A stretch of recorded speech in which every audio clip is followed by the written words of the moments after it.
A casa que sussurra na escuridão. Quando Samantha e Ethan viram pela primeira vez a mansão vitoriana, foi amor à primeira vista. Escondida atrás de um véu de carvalhos imponentes e cercada por um jardim coberto de vegetação, a casa exalava um charme assustador. Sua tinta descascada e janelas com tábuas pareciam sussurrar promessas de um novo começo, um lugar para criar seus sonhos compartilhados. Recém-casados, ansiosos para escapar da agitação sufocante da vida na cidade, eles foram atraídos por sua solidão e pela noção romântica de dar vida novamente à estrutura decrépita. Imagine só, Samantha disse, segurando o braço de Ethan. Nós vamos consertar. Torna-la nossa. Ethan sorriu, imaginando a transformação, uma nova camada de tinta, novas janelas, o riso de futuras crianças ecoando pelos corredores. Era uma aventura, um testamento de seu amor e determinação. Mas quando assinaram os papéis, o sorriso do corretor de imóveis vacilou um pouco. Tem muita personalidade, ela disse, seus olhos disparando brevemente em direção à casa. Samantha riu, ignorando a hesitação como parte do charme. Eles eram jovens, apaixonados e prontos para enfrentar qualquer coisa.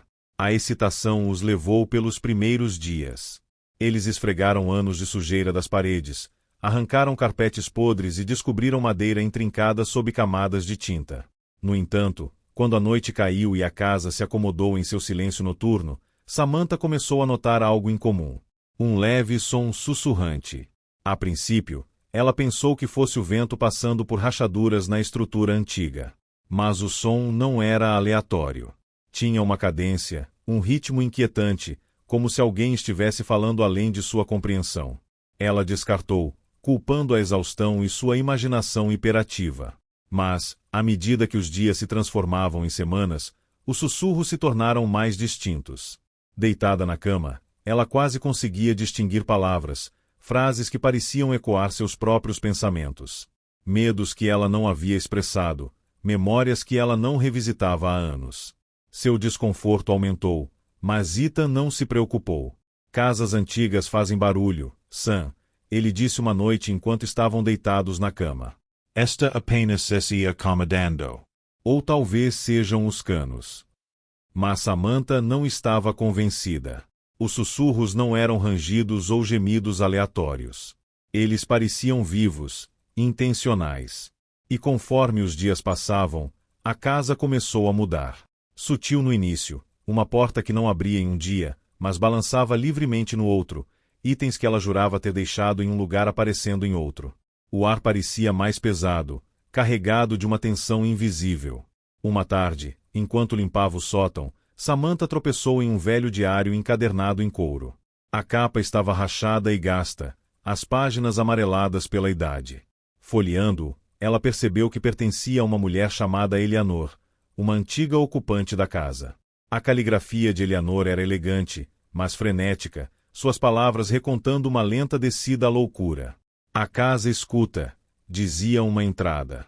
Ela conhece meus medos, meus arrependimentos. Ela os fala de volta para mim em sussurros que se enterram em minha alma.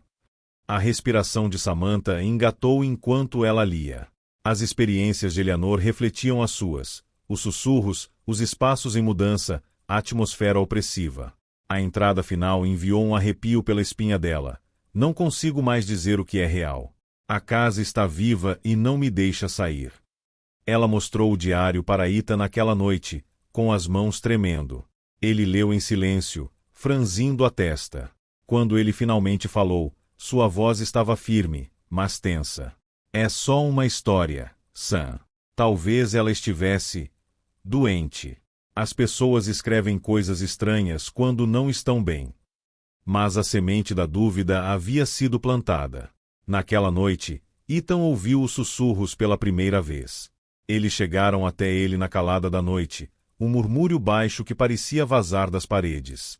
A princípio, ele pensou que fosse Samantha, mas quando se virou para acordá-la, ele a encontrou dormindo profundamente.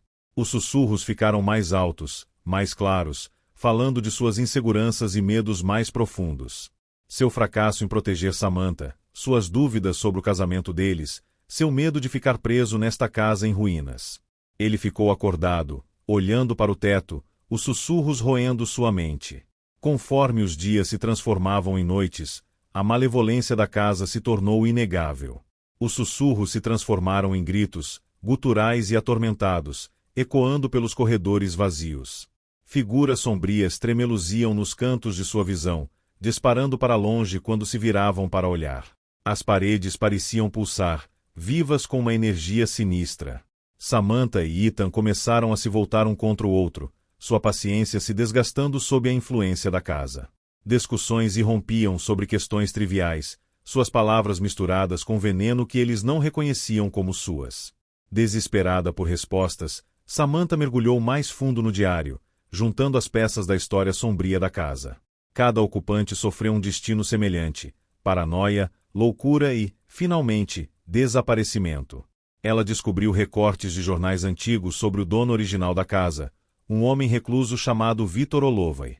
Rumores circulavam sobre seus experimentos com o ocultismo, sua obsessão com a imortalidade. Um artigo mencionou um incêndio trágico que tirou sua vida, mas nenhum corpo foi encontrado. Enquanto Samantha lia em voz alta uma noite, os sussurros aumentaram, abafando sua voz. As paredes tremeram, e uma porta que eles nunca tinham visto antes apareceu no final do corredor. Ela o chamou, sua presença era aterrorizante e irresistível. Eles hesitaram, mas a casa não lhes deixou escolha.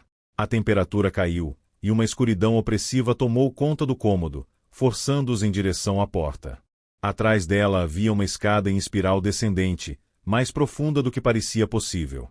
Eles desceram, o ar ficando mais frio a cada passo. No fundo, encontraram uma sala cavernosa iluminada por velas bruxuleantes. As paredes estavam cobertas de símbolos estranhos, e no centro da sala havia um espelho enorme e ornamentado. Sua superfície brilhava, refletindo não suas imagens, mas versões distorcidas e de pesadelo deles mesmos. Os sussurros se tornaram ensurdecedores, suas palavras incompreensíveis, mas profundamente perturbadoras. O espelho começou a ondular, e figuras sombrias emergiram, suas formas indistintas, mas inegavelmente humanas. Eles alcançaram Samantha e Ethan, suas mãos frias como a morte. O pânico surgiu, e Ethan agarrou a mão de Samantha, puxando-a de volta para cima das escadas. Mas a casa lutou contra eles, suas paredes se fechando, seus pisos se movendo sob seus pés. As sombras os perseguiram, seus sussurros se transformando em lamentos angustiados. Samantha agarrou o diário, seu peso estranhamente reconfortante, enquanto eles irrompiam no ar da noite. A casa surgiu atrás deles, suas janelas brilhando com uma luz sobrenatural. Eles não pararam de correr até chegarem ao carro. Enquanto aceleravam, Samantha olhou para trás.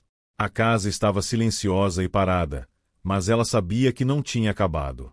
Os sussurros o seguiram, fracos, mas inconfundíveis, ecoando no fundo de sua mente. A casa que sussurra não desiste. Ela espera, paciente e faminta, por suas próximas vítimas. As semanas seguintes foram um borrão de medo e confusão. O vínculo outrora inabalável do casal foi destruído pela provação. Samantha ficou obcecada pelo diário, debruçando-se sobre cada palavra em busca de respostas. Ethan, por outro lado, ficou mais distante, recuando para dentro de si mesmo enquanto sussurros continuavam a assombrar suas noites. Quanto mais tentavam discutir a casa, mais afiados seus argumentos se tornavam, como se sua influência ainda permanecesse sobre eles. Uma noite, a curiosidade de Samantha superou seu medo. Ela decidiu entrar em contato com a Sociedade Histórica local, na esperança de descobrir mais sobre Victor Holloway e o passado da mansão. A velha bibliotecária que ela conheceu lá pareceu relutante em falar a princípio, mas depois de alguma insistência, ela revelou uma história assustadora. De acordo com a lenda local, Holloway havia realizado um ritual destinado a prender sua alma dentro da casa, ligando sua energia à sua essência. A mansão havia se tornado uma entidade viva, sustentada pelos medos e sofrimentos daqueles que entravam nela. O coração de Samantha disparou quando a bibliotecária deslizou um antigo tomo encadernado em couro sobre a mesa. O livro continha relatos detalhados dos rituais de Holloway, incluindo símbolos e encantamentos assustadoramente semelhantes aos que ela tinha visto na sala escondida. Uma passagem chamou sua atenção. Para romper o vínculo, é preciso confrontar o espelho. Só então a escuridão pode ser desfeita. Quando ela voltou para casa e compartilhou suas descobertas, Ethan ficou incrédulo. Você está falando sobre lutar contra uma casa mal assombrada? Isso é loucura, Sam. Ele retrucou. Mas, no fundo, ele sabia que eles não poderiam continuar vivendo assim. Os sussurros estavam ficando mais altos, mais insistentes. Eles conseguiam sentir a atração da casa, mesmo a quilômetros de distância. Sem outras opções, o casal decidiu encarar a casa uma última vez. Armados com o diário, o tomo e uma determinação de ferro, eles dirigiram de volta para a mansão. Sua silhueta surgiu contra o céu escuro, uma presença malévola que parecia engolir a luz ao redor. No momento em que cruzaram a soleira, os sussurros os envolveram, mais ameaçadores do que nunca. Eles refazem seus passos até a porta escondida, agora aberta e esperando. Descendo para o porão, eles sentiram o peso opressivo do olhar da casa. O cômodo cavernoso estava exatamente como eles o deixaram, o espelho brilhando ameaçadoramente em seu centro. A mão de Samantha tremia quando ela abriu o tomo e começou a ler o encantamento destinado a quebrar o vínculo. O ar ficava mais frio a cada palavra, e as sombras ao redor deles pareciam se contorcer em agonia. O espelho começou a ondular mais uma vez, e os reflexos distorcidos deles mesmos rosnavam e arranhavam o vidro. Ethan deu um passo à frente, segurando a mão livre de Samantha enquanto a sala explodia em caos. As paredes tremeram, e um rugido ensurdecedor encheu o espaço. Enquanto Samantha falava as palavras finais, o espelho se estilhaçou, seus cacos se espalhando como estrelas cadentes. As sombras recuaram, seus gritos angustiados desaparecendo no silêncio. A energia opressiva se dissipou, e pela primeira vez, a casa pareceu vazia. Eles emergiram na luz do amanhecer. A mansão estava quieta atrás deles. Embora tivessem sobrevivido, sabiam que nunca escapariam verdadeiramente das memórias. Os sussurros podem ter sido silenciados, mas as cicatrizes que deixaram para trás permaneceriam para sempre. Ecos dos esquecidos. Adam Foster se orgulhava de ser um cético. Um renomado investigador paranormal, ele passou anos desmascarando mitos e expondo fraudes. A emoção de descobrir a verdade o levou a alguns dos locais assombrados mais infames do mundo, mas nenhum deles o deixou realmente perturbado. Até agora. O Instituto Brookhaven ficava na beira de um pedaço de terra desolado, sua silhueta imponente emoldurada por árvores esqueléticas e um céu nublado. Os moradores locais alertaram Adam para não se aventurar lá, seus rostos pálidos enquanto contavam histórias de aparições fantasmagóricas, sussurros enlouquecedores e pessoas que entravam no asilo apenas para desaparecer sem deixar vestígios. Para Adam, essas eram apenas histórias, exageradas ao longo de décadas para assustar crianças e atrair caçadores de emoções. Mas algo sobre Brookhaven parecia diferente. Sua presença era opressiva, como se o próprio prédio o estivesse observando. Entraremos e sairemos. Adam tranquilizou sua equipe enquanto estavam diante dos portões enferrujados. Eram 4. Sarah, sua assistente com conhecimento em tecnologia, Marcos, o cinegrafista, e Jenna, uma médium psíquica que se juntou à equipe há um ano. Apesar de seu talento para sentir energias, Jenna raramente falava de suas habilidades, preferindo deixar sua intuição guiar o grupo silenciosamente. Esta noite, no entanto, ela parecia visivelmente desconfortável. Este lugar não está certo, Jenna murmurou, sua voz quase inaudível. Ele não nos quer aqui. Adam a ignorou, concentrando-se no equipamento que Marcos estava montando. Câmeras, gravadores EVP e detectores EMF, o arsenal usual para uma investigação paranormal. A equipe o seguiu pelos portões e subiu os degraus em ruínas, suas lanternas cortando a escuridão espessa. O ar ficou mais frio quando eles entraram no asilo, a porta pesada rangendo atrás deles como um aviso final.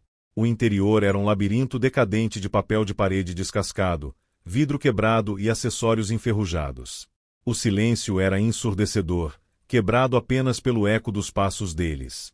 Conforme eles se aprofundavam no prédio, fenômenos estranhos começaram quase imediatamente. Sussurros desencarnados flutuavam pelos corredores, fracos, mas inconfundíveis. Portas rangiam ao abrir e fechar sem aviso. O detector EMF de Sarah disparou descontroladamente, suas luzes piscando em rápida sucessão. Isso é incrível, disse Adam, sua voz tingida de excitação. Ele havia encontrado atividade semelhante em outros locais, mas nunca com tanta intensidade. O asilo parecia vivo, reagindo a cada movimento deles. Para Adam, essa era uma evidência irrefutável do paranormal. Para Jenna, era um prenúncio de desgraça. Conforme a noite avançava, a atividade se tornava mais agressiva. Sombras disparavam em sua visão periférica e objetos se moviam por conta própria. Em uma sala, Marcos capturou um EVP claro de uma voz dizendo: "Saiam." As mãos de Sarah tremiam enquanto ela reproduzia a gravação. "É como se soubesse que estamos aqui", ela sussurrou. A excitação de Adam foi temperada por um mal-estar crescente. As vozes estavam se tornando mais coerentes, mais deliberadas. Elas falavam seu nome, provocando com fragmentos de memórias que ele havia enterrado há muito tempo. "Você a deixou", uma voz sibilou, enviando um arrepio pela espinha. Ele descartou isso como um truque da mente, mas a dúvida começou a surgir. Como o asilo poderia saber sobre seu passado? No porão, eles descobriram uma série de registros de pacientes escondidos em um arquivo trancado. Os documentos estavam amarelados com a idade, a tinta desbotada, mas legíveis. Eles detalhavam uma série de experimentos conduzidos pelo Dr. Elias Grayson, o médico-chefe do asilo. Grayson era obcecado em curar doenças mentais, usando métodos pouco ortodoxos e muitas vezes brutais. Lobotomias, terapia de eletrochoque e câmaras de isolamento eram práticas padrão. Mas os registros sugeriam algo muito mais sombrio: experimentos projetados para aproveitar a energia da mente humana, para manipulá-la e controlá-la. "Esses não eram tratamentos", disse Jenna, com a voz trêmula. "Eram rituais." A percepção atingiu Adam como um soco no estômago. O asilo não era apenas assombrado pelos espíritos de seus antigos pacientes. Ele havia sido transformado em algo muito pior, um recipiente para os horrores que Grayson havia desencadeado. O prédio em si estava vivo, alimentando-se da dor e do sofrimento daqueles que entravam em suas paredes. Os sussurros ficaram mais altos, mais insistentes, como se o asilo estivesse ciente de sua descoberta. O ar parecia pesado, sufocante, e um zumbido baixo reverberava pelas paredes. O rosto de Jenna ficou pálido enquanto ela agarrava a cabeça, os olhos arregalados de terror. "Está tentando nos prender", ela engasgou. "Temos que ir embora. Agora." Mas o asilo tinha outros planos. Conforme eles refaziam seus passos, o layout do prédio parecia mudar. Corredores se estendiam infinitamente, portas não levavam a lugar nenhum e cômodos familiares desapareciam completamente. A escuridão opressiva se fechou ao redor deles, e os sussurros se tornaram uma cacofonia de vozes, cada uma mais desesperada e maliciosa que a anterior. Marcos foi o primeiro a desaparecer. Em um momento ele estava atrás deles, filmando suas tentativas frenéticas de encontrar uma saída. No outro, ele se foi, sua câmera abandonada no chão. A filmagem não revelou nada além de estática, pontuada por vislumbres fugazes de uma figura parada fora do quadro. O pânico se instalou quando eles perceberam que o asilo estava pegando-os um por um. Sarah se agarrou a Adam, seu medo palpável, enquanto a determinação de Jenna começou a ruir. "Está se alimentando de nós", ela disse, sua voz quase um sussurro. "Nosso medo, nossa dor, é o que o mantém vivo." Adamasi recusu a desister. Ele estava determinado a encontrar Marcos, a encontrar uma saída. Mas, à medida que avançavam, o hospício parecia provocá-lo, trazendo à tona memórias que ele lutava para suprimir. Visões de sua irmã afastada, da culpa que ele carregava por abandoná-la, se desenrolavam diante dele como um teatro macabro.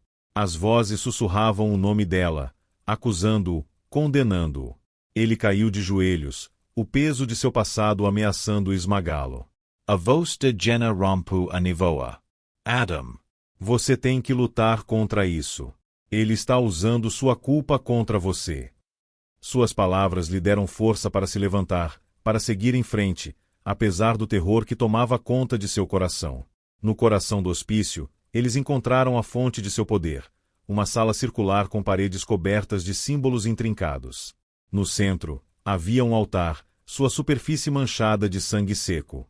Os sussurros eram ensurdecedores aqui, um coro de agonia que parecia vibrar através de seus ossos.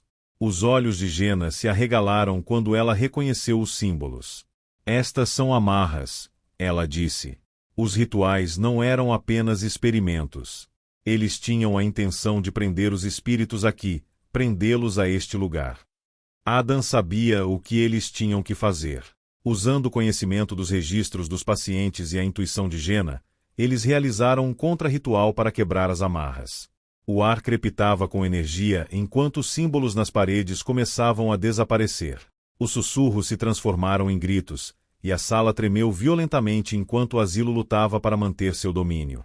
Assim que eles completaram o ritual, o chão abaixo deles cedeu. Adam e Jena mergulharam na escuridão, pousando em uma câmara escondida sob o asilo. Lá, eles encontraram Marcos, inconsciente, mas vivo, cercado pelos restos levemente brilhantes das amarras quebradas. O controle do asilo estava enfraquecendo, mas eles ainda não estavam livres. Com Marcos a reboque, eles navegaram pela estrutura em colapso, desviando dos destroços que caíam e das mãos agarradas de figuras sombrias. O prédio parecia implodir ao redor deles, suas paredes se dobrando como um punho se fechando.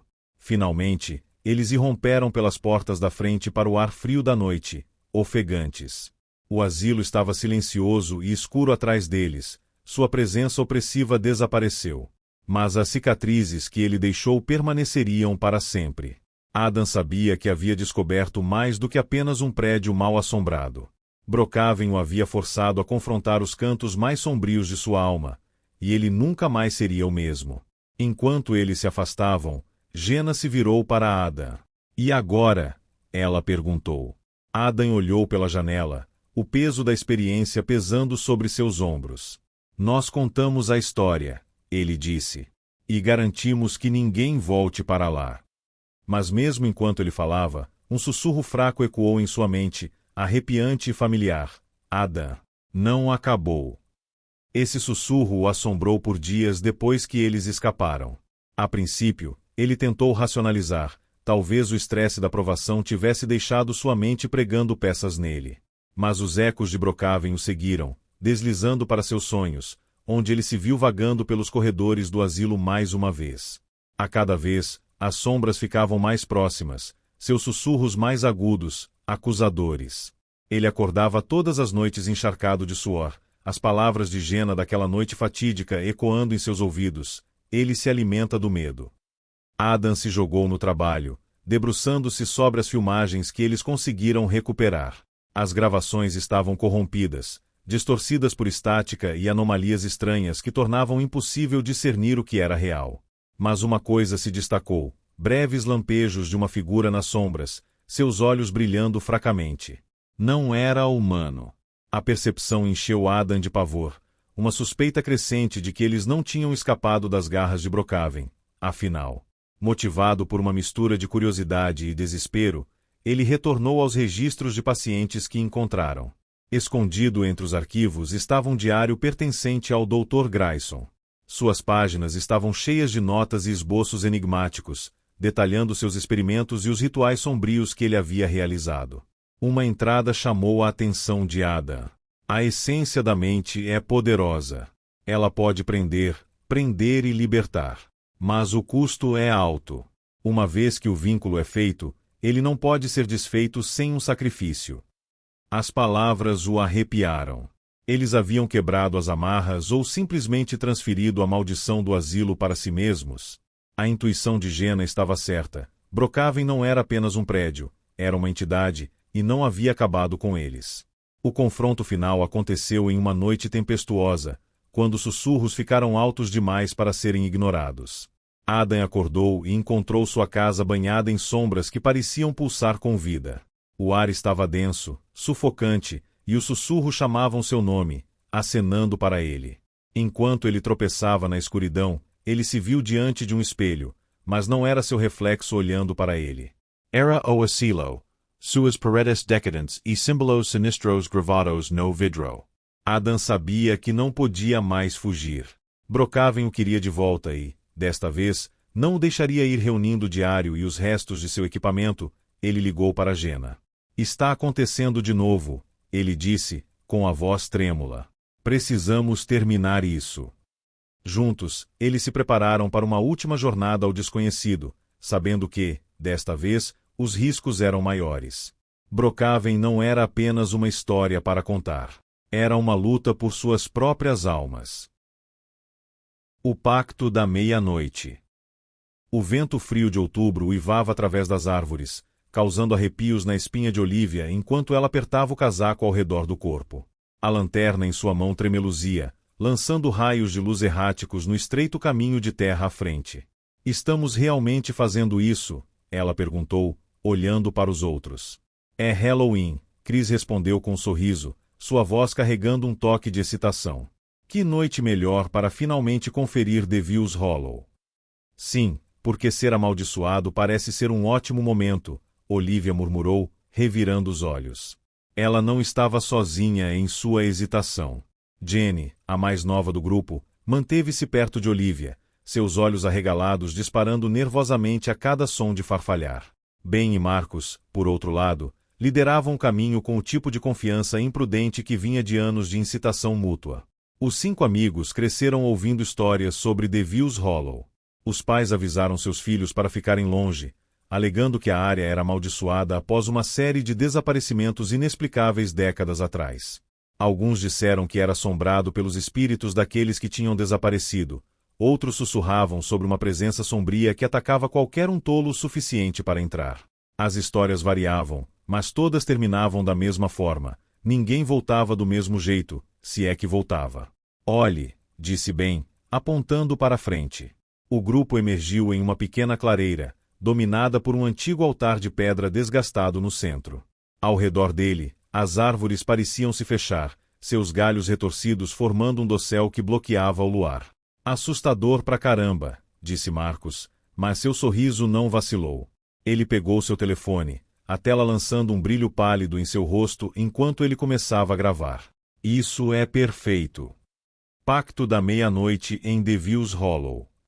Isso vai nos dar 1 milhão de visualizações. Não seja idiota, Olivia retrucou. Estamos aqui para provar que é apenas um monte de histórias idiotas, não para fazer um espetáculo. Então você vai adorar isso, disse Marcus, sua lanterna pousando em algo meio enterrado na terra perto do altar. Ele se ajoelhou, afastando as folhas e revelando um livro antigo, encadernado em couro. A capa estava rachada e gasta, o contorno tênue de símbolos estranhos gravados em sua superfície. Isso, provavelmente não é nada, Jenny disse rapidamente, recuando. Vamos embora. Você está brincando. Chris disse, pegando o livro. É exatamente para isso que viemos. É como algo saído de um filme de terror. É, e esses filmes não terminam exatamente bem, Olivia retrucou. Mas Chris já o havia aberto, revelando páginas cheias de caligrafia desbotada e aracnídea. O texto estava escrito em uma língua que nenhum deles reconheceu, mas algumas seções haviam sido traduzidas para o inglês. O Pacto da Meia-Noite, Chris leu em voz alta. Para invocar o espírito do vazio, coloque suas mãos sobre o altar e diga seu nome. Ele concederá um desejo a cada participante, mas cuidado, o pacto é eterno. Quebrá-lo invocará a ira do espírito. Essa é a coisa mais idiota que já ouvi, disse Olivia, cruzando os braços. Quem escreve coisas assim? Vamos descobrir, disse Ben com um sorriso malicioso, caminhando em direção ao altar. Não, Olivia retrucou, agarrando seu braço. Isso não tem graça. Vamos embora. Mas os outros já estavam se reunindo ao redor do altar, a curiosidade e a adrenalina superando a cautela. Vamos, Liv, disse Chris. É só um jogo idiota. Qual é a pior coisa que pode acontecer? Relutantemente, Olivia se juntou a eles, seu estômago revirando de desconforto. O grupo colocou as mãos na superfície fria da pedra, e Chris pigarreou, lendo o livro. Invocamos o espírito do vazio, ele entoou. Conceda-nos seu favor, e honraremos o pacto. Por um momento, nada aconteceu. O vento diminuiu, deixando um silêncio assustador em seu rastro. Então, o chão abaixo deles pareceu tremer, e um zumbido profundo e ressonante encheu o ar. Sombras se uniram ao redor do altar, formando uma forma vaga e humanoide. Sua presença era sufocante, Seus olhos brilhavam fracamente com uma luz sobrenatural. Diga seus desejos, disse a entidade. Sua voz era um som baixo e gutural. O grupo olhou em silêncio atordoado, a realidade do que eles tinham feito afundando. Marcos foi o primeiro a falar. Eu desejo ser famoso, disse ele, sua voz trêmula, mas resoluta. Concedido, respondeu a entidade. Seu olhar mudou para bem, que hesitou antes de dizer, eu desejo nunca mais sentir medo. Concedido. Um por um, os outros fizeram seus desejos, riqueza, sucesso, liberdade de suas inseguranças. Olivia foi a última, sua mente acelerada enquanto a entidade se virava para ela. Desejo manter meus amigos seguros, ela disse finalmente, sua voz quase um sussurro. Os olhos brilhantes da entidade pareciam cravá-la nela, e por um momento, ela pensou que não responderia. Então falou. Concedido. A forma sombria se dissolveu, deixando o grupo em um silêncio atordoado. Isso foi loucura, Marcos disse, quebrando o silêncio. Você acha que realmente funcionou? No começo, parecia que nada havia mudado. Eles riram nervosamente, ignorando a experiência como uma brincadeira bizarra. Mas, com o passar dos dias, eles perceberam que seus desejos haviam se tornado realidade, de maneiras que nunca poderiam ter previsto. O canal de Marcos no YouTube explodiu em popularidade da noite para o dia, mas o escrutínio e a pressão constantes o levaram à paranoia. Ben se viu inabalavelmente destemido, mas sua imprudência o colocou em situações cada vez mais perigosas.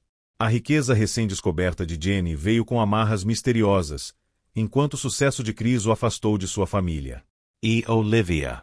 Olivia começou a ver coisas. Sombras que não pertenciam, figuras espreitando fora de vista. A presença do espírito estava em toda parte, sua influência ficando mais forte a cada dia que passava. Ela percebeu que os desejos não eram presentes, eram correntes, prendendo-os à vontade do espírito. O ponto de ruptura veio quando Marcos desapareceu. O grupo encontrou seu apartamento saqueado, seu equipamento destruído, e seu vídeo final, um monólogo frenético e desconexo, terminou com um sussurro assustador. O pacto não pode ser quebrado. Desesperada por respostas, Olivia voltou ao livro, examinando seu texto enigmático. Escondido entre as páginas havia um segundo ritual, uma maneira de acabar com o pacto, mas exigia um sacrifício. Ela reuniu os amigos restantes, seu medo e desconfiança palpáveis. Temos que fazer isso, ela disse, sua voz firme apesar do terror em seu coração. E quem sacrificamos? Ben perguntou, estreitando os olhos. Porque eu não sou voluntário. O grupo se desdobrou em discussões, sua unidade destruída pelas manipulações do espírito. Mas conforme o poder da entidade crescia, eles não tinham escolha. Retornando a Devil's Hollow, eles prepararam um ritual, cada um deles carregando o peso da traição e da sobrevivência. Quando o encantamento final foi falado, o espírito apareceu, sua forma mais ameaçadora do que antes. Exigiu seu preço e, no caos, um deles fez a escolha final, dando um passo à frente para enfrentar seu destino. O ritual terminou, o pacto foi quebrado, mas a um custo que nenhum deles poderia suportar. Enquanto fugiam do Hollow, as palavras finais do espírito ecoaram em suas mentes: o pacto é eterno. Vocês podem escapar, mas nunca serão livres. A fuga do grupo parecia vazia, o ar pesado com arrependimento e medo persistente. Olivia não conseguia se livrar da lembrança do sacrifício, o rosto do amigo que haviam perdido para sempre gravado em sua mente. Os dias se transformaram em semanas, e ainda assim os sussurros persistiam. Eles eram fracos, mas inconfundíveis, como se o espírito ainda estivesse observando, esperando uma oportunidade de retornar. Jenny se retirou completamente, sua riqueza recém-descoberta não oferecendo consolo. Ela alegou que podia sentir o toque do espírito em cada sombra, cada rangido de sua nova casa luxuosa. Chris se afogou no trabalho, seu sucesso se tornando uma obsessão que o alienou ainda mais de todos com quem se importava. Ben, destemido e imprudente, mergulhou no perigo, cada contato com a morte o deixava ileso, mas mais desequilibrado. Olivia tentou mantê-los juntos, seu desejo de manter seus amigos seguros se tornando uma ironia cruel. A influência do espírito os havia fraturado, e os laços que eles compartilhavam pareciam irreparavelmente quebrados. No entanto, ela não conseguia desistir. Algo nas palavras do espírito a assombrava: você pode escapar, mas nunca será livre. Motivada por uma necessidade desesperada de encerramento, Olivia retornou a Devil's Hollow sozinha. A floresta parecia mais escura do que antes, o peso opressivo da maldição pressionando-a a cada passo. Ela encontrou o altar intocado, o livro ainda descansando onde o haviam deixado. Folheando suas páginas, ela procurou por qualquer coisa que eles pudessem ter perdido, qualquer pista que pudesse desfazer o dano. E então ela viu uma passagem escrita em tinta desbotada, quase invisível contra o papel envelhecido. Falava de um terceiro ritual, um que poderia romper o pacto completamente. Mas veio com um aviso terrível: o poder do espírito deve ser enfrentado diretamente. Aqueles que falharem serão reivindicados. Olivia sabia que não conseguiria fazer isso sozinha. Reunindo coragem, ela estendeu a mão para os outros.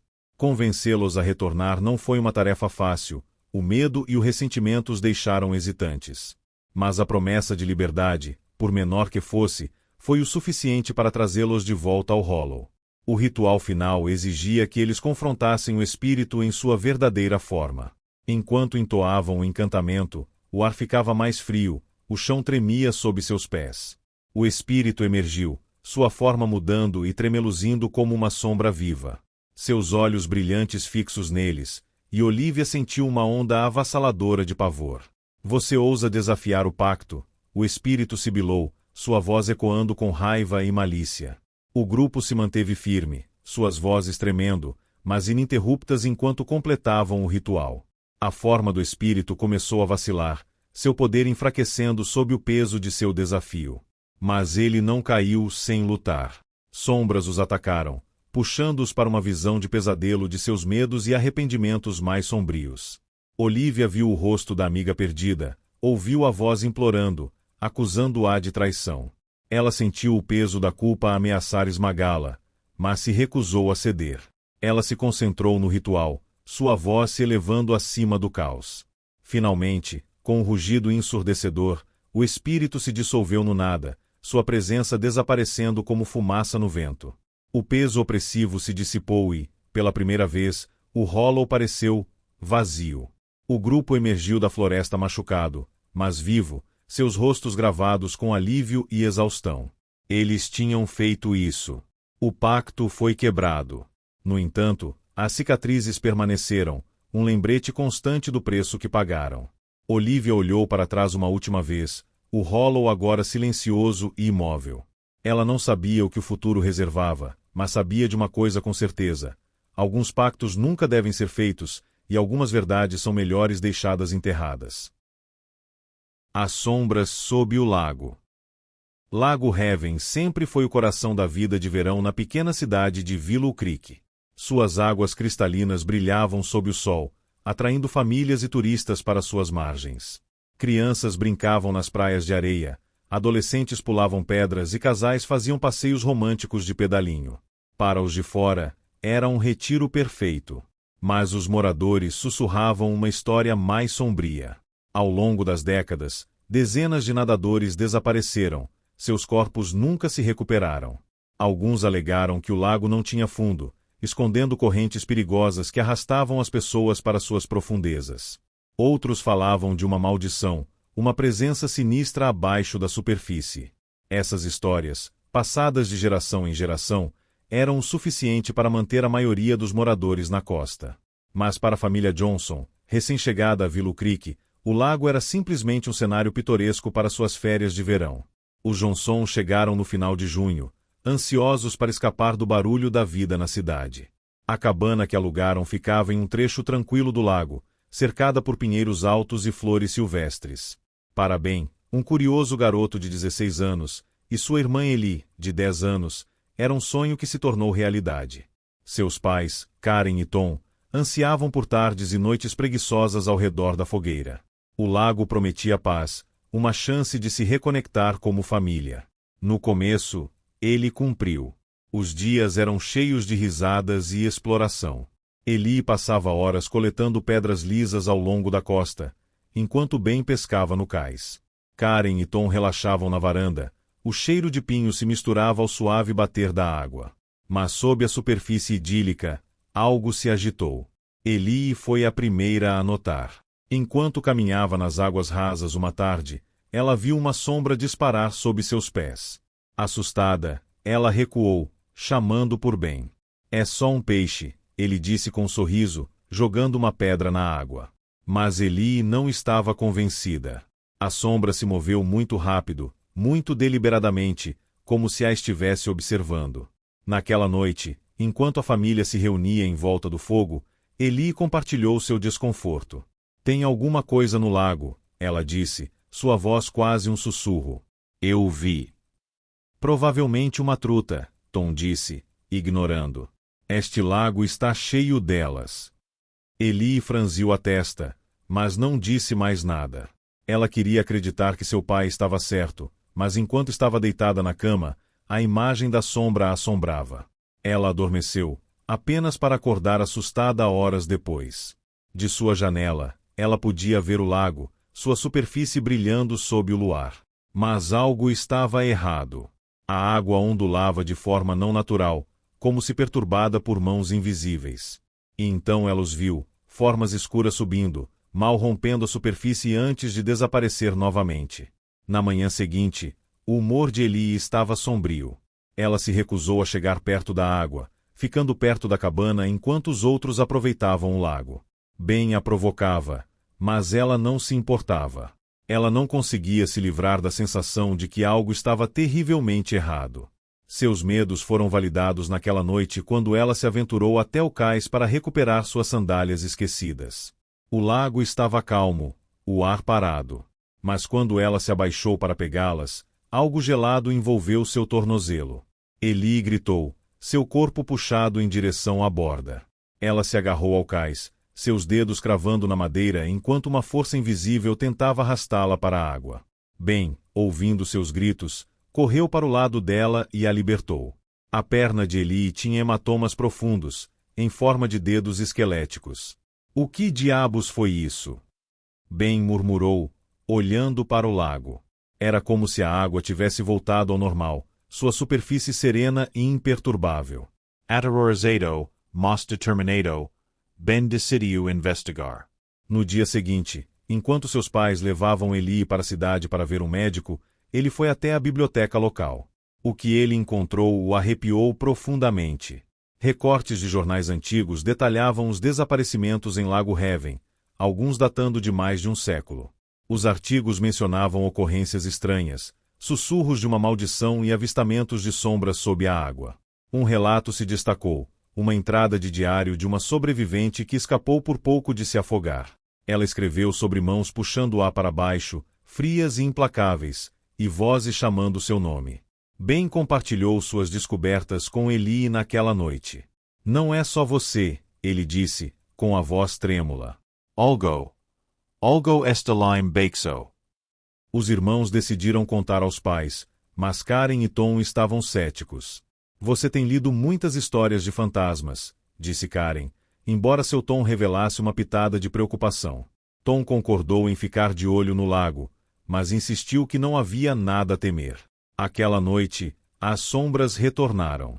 Desta vez, elas não ficaram na água. Ben acordou com o som de respingos, seguido por passos pesados no cais. Olhando pela janela, ele viu figuras emergindo do lago. Elas se moviam de forma não natural, seus corpos pingando e distorcidos, como se estivessem lutando para manter sua forma. Uma virou a cabeça, e Ben prendeu a respiração. Seu rosto era uma mistura grotesca de osso e carne apodrecida, seus olhos vazios fixos na cabine. Ele cambaleou para trás, seu coração disparado. Mãe! Pai! Ele gritou, acordando a família. As figuras tinham sumido quando chegaram à janela, mas o cais estava molhado, poças levando em direção à costa. Estamos indo embora, disse Tom, sua voz firme. A primeira coisa da manhã. Mas o lago tinha outros planos. Quando amanheceu, eles descobriram que seu carro não ligava. As linhas telefônicas estavam mortas, seus celulares não tinham sinal e o vizinho mais próximo estava a quilômetros de distância. Presos, a família recorreu à pesquisa de Ben, na esperança de encontrar uma maneira de apaziguar os espíritos. O diário mencionou um antigo ritual, realizado pelos primeiros colonos da cidade para manter a ira do lago sob controle. Era necessário que uma oferenda, algo de grande valor pessoal, fosse lançada na água. Desesperados, a família juntou o que puderam: a aliança de casamento de Karen, a vara de pescar favorita de Ben, o amado bicho de pelúcia de Eli. Juntos, eles se aproximaram do lago. A água estava anormalmente parada, o ar denso de tensão. Um por um, eles jogaram suas oferendas no lago, cada item engolido pelas profundezas. Por um momento, nada aconteceu. Então, a água começou a se agitar violentamente, e as sombras apareceram mais uma vez. Desta vez, eles não atacaram. Em vez disso, eles permaneceram, suas formas tremeluzindo como se estivessem presos entre mundos. Uma voz ecoou do lago, baixa e triste. Deixe este lugar. Nunca mais volte. Os Johnsons não hesitaram. Eles empacotaram o que puderam carregar e fugiram a pé, chegando à estrada principal horas depois. Um motorista de caminhão que passava ofereceu uma carona até a cidade, onde eles relataram tudo às autoridades. Mas quando a polícia investigou a cabana, não encontrou sinais das sombras ou do ritual. O lago, como sempre, estava calmo e sereno. Os Johnsons nunca retornaram ao Lago Heaven, mas carregaram as cicatrizes daquele verão com eles. Eli se recusou a chegar perto da água, até mesmo de piscinas. Ben ficou obcecado em descobrir a verdade, dedicando sua vida a estudar o paranormal. Karen e Tom, antes viajantes ávidos, escolheram a segurança de casa em vez de quaisquer férias. E o lago?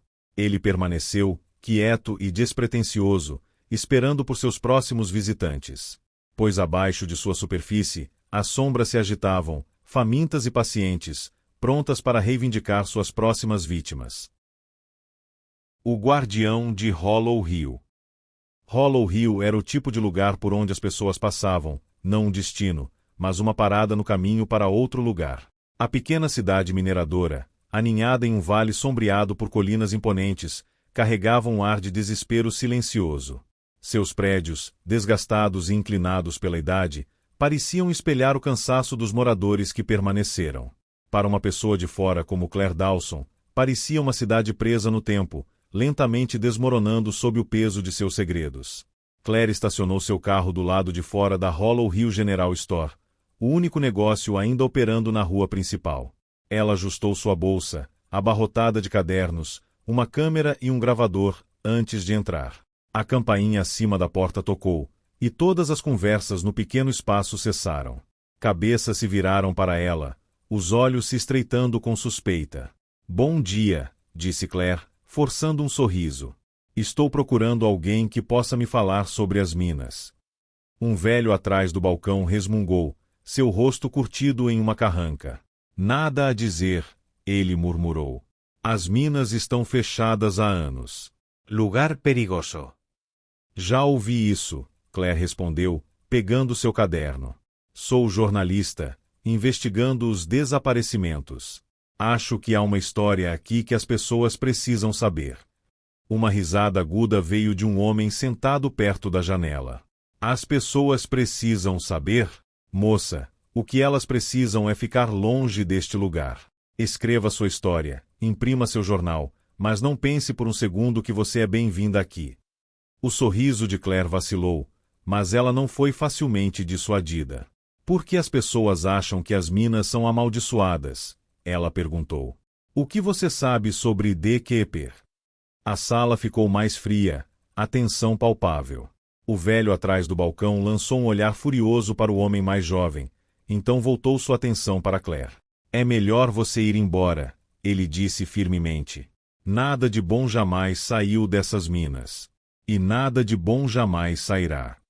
Sem se deixar abater, Claire pagou por uma garrafa de água e foi embora. Ela podia sentir os olhos dele sobre ela enquanto caminhava até o carro, mas tinha o que precisava: a confirmação de que os moradores sabiam de algo. Qualquer que fosse a verdade, estava enterrada nas minas, e Claire pretendia desenterrá-la. A entrada das minas de Hollow Hill parecia uma boca escancarada, seus portões enferrujados fechados com correntes. O coração de Claire disparou quando ela se aproximou, o peso de sua decisão pressionando fortemente seu peito. Ela havia subornado um faz-tudo local para destrancar o portão para ela sob o manto da noite, prometendo a ele uma quantia significativa de dinheiro. Ele pegou o dinheiro e desapareceu sem dizer uma palavra, deixando-a sozinha. O ar dentro da mina era úmido e sufocante, o único som era o barulho de suas botas no cascalho. Claire ligou sua lanterna, o facho cortando a escuridão para revelar paredes irregulares e equipamentos abandonados. Quanto mais fundo ela se aventurava, mais opressiva a atmosfera se tornava.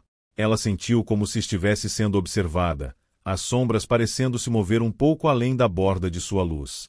Ela encontrou a primeira pista nas profundezas de um poço desmoronado, um diário encadernado em couro, com páginas amareladas pela idade. As entradas, escritas por um mineiro chamado Samuel Hargrove, descreviam uma operação secreta conduzida pela Hollow Hill Mining Company. Eles descobriram algo antigo, algo que não deveriam encontrar. A entrada final de Samuel causou arrepios na espinha de Claire. Não deveríamos ter ido tão fundo. Há algo aqui, algo vivo. Esta nos observando. Não nos deixará sair. O diário a levou a uma área marcada com símbolos grosseiros esculpidos na rocha. As esculturas retratavam uma figura monstruosa com membros alongados e olhos vazios, cercada por figuras ajoelhadas. No centro da câmara havia um altar, sua superfície manchada de escuro. Espalhados ao redor dele estavam restos de ossos e ferramentas, como se algum ritual tivesse sido tentado aqui há muito tempo. Enquanto Claire examinava o altar, sua lanterna tremeluziu, mergulhando-a na escuridão. Um som baixo e gutural ecoou pelos túneis, enviando um raio de terror através dela. Ela se atrapalhou com a lanterna, finalmente conseguindo ligá-la novamente. As sombras pareciam se fechar ao redor dela, e ela percebeu que não estava mais sozinha. O guardião emergiu da escuridão, sua forma quase humana. Seus membros alongados se moviam com uma graça grotesca, e seus olhos vazios brilhavam fracamente. Claire congelou, incapaz de desviar o olhar da criatura. Ela soltou um grito de gelar os ossos, e ela se virou e correu, o som de sua perseguição ecoando em seus ouvidos. Ela cambaleou pelos túneis, sua mente acelerada. Ela tinha que encontrar uma maneira de escapar, de parar a criatura. Seus olhos caíram no altar, e ela se lembrou da menção do diário sobre um ritual. Os mineiros tentaram prender a criatura, prendê-la dentro da colina. Mas eles falharam. Claire percebeu que se ela não completasse o ritual, o guardião a reivindicaria. Usando as esculturas como guia, ela juntou os passos do ritual. Exigia sangue, fogo e uma oferenda de algo profundamente pessoal. Claire hesitou, suas mãos tremendo enquanto ela procurava em sua bolsa. Ela encontrou um medalhão que sua mãe lhe dera, a única lembrança que lhe restava. Seu peito apertou, mas ela sabia que não havia outra escolha. Ela colocou o medalhão no altar e furou seu dedo com uma pedra irregular, deixando uma gota de sangue cair na superfície. O ar ficou mais frio, os gritos do guardião ficando mais altos conforme ele se aproximava. Claire acendeu um fósforo, prendendo a respiração enquanto ateava fogo no medalhão.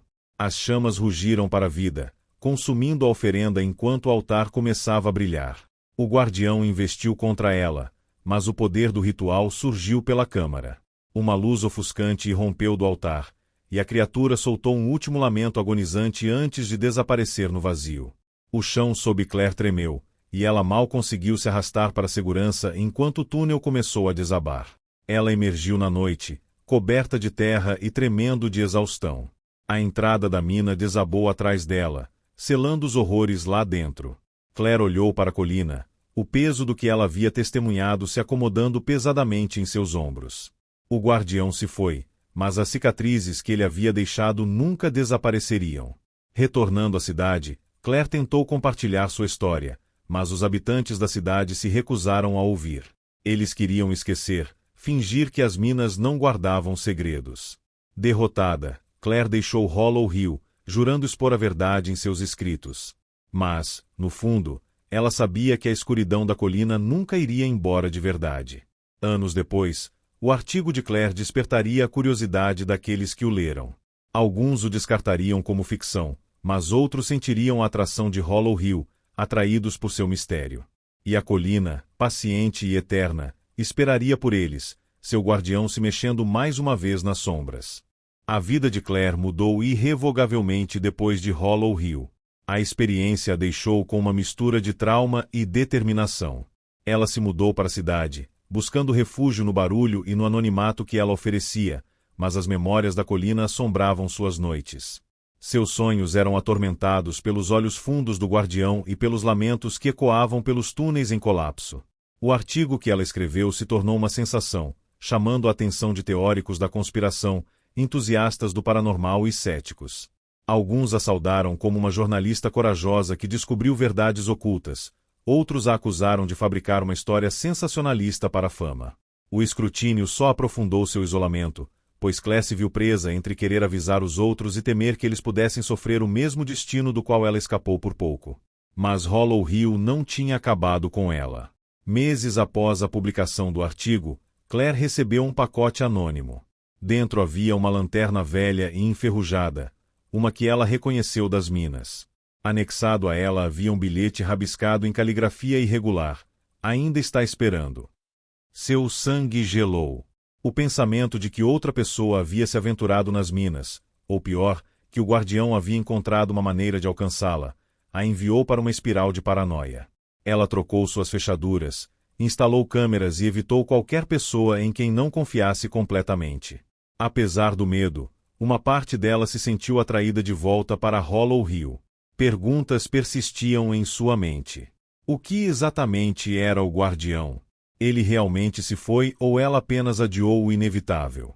Contra seu melhor julgamento, Claire começou a pesquisar rituais e folclore antigos, na esperança de encontrar respostas que pudessem tranquilizá-la.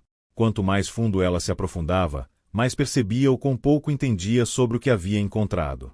Em uma noite chuvosa, o telefone de Claire vibrou com uma mensagem de um número desconhecido. Continha uma única imagem, a entrada da mina desabada, agora livre de escombros. Abaixo dela, havia uma legenda: "Você deixou algo inacabado." O pânico a dominou, mas junto com isso veio uma resolução sombria.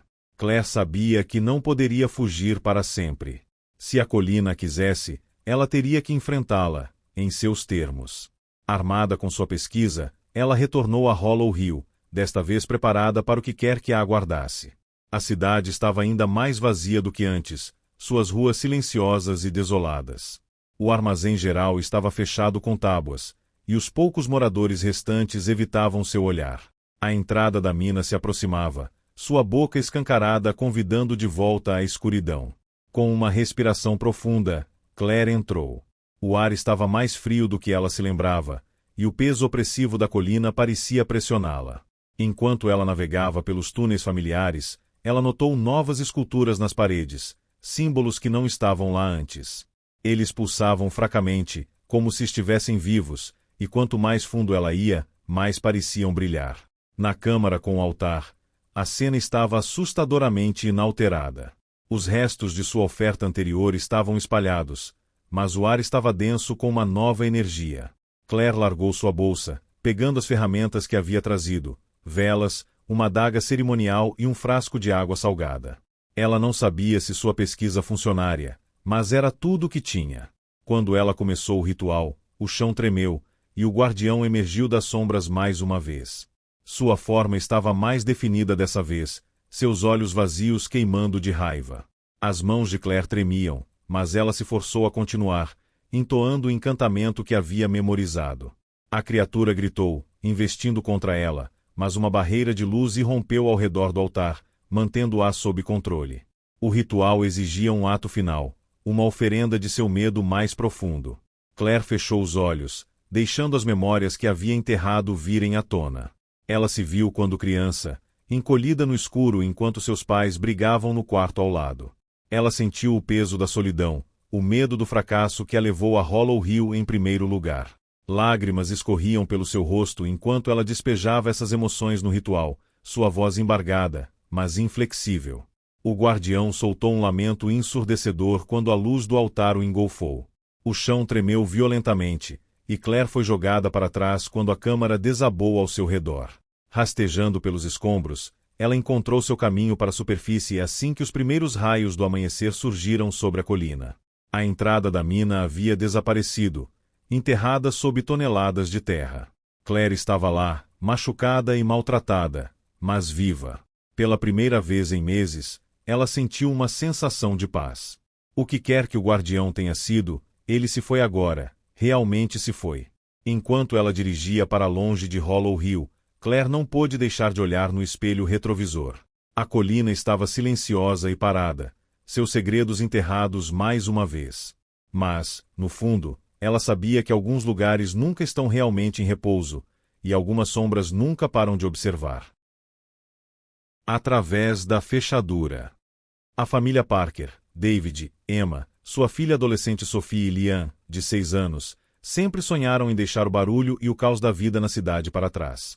Quando eles tropeçaram em uma charmosa casa de campo aninhada entre colinas ondulantes e prados extensos, pareceu o destino. A casa era tudo o que eles esperavam, espaçosa, mas aconchegante, com uma varanda ampla perfeita para as noites de verão e um porão que David planejava transformar em uma oficina. Nas primeiras semanas, a vida na nova casa foi idílica. Sophie passava as tardes pintando no jardim, Liam explorava a floresta próxima com seu Golden Retriever, Max, e Emma aproveitava as manhãs tranquilas com seu café e um livro. David, sempre um faz-tudo, se jogou em pequenos projetos, consertando dobradiças que rangiam e repintando persianas desbotadas. Parecia o novo começo de que precisavam. Mas a paz não durou. Tudo começou com a descoberta de Liam no porão.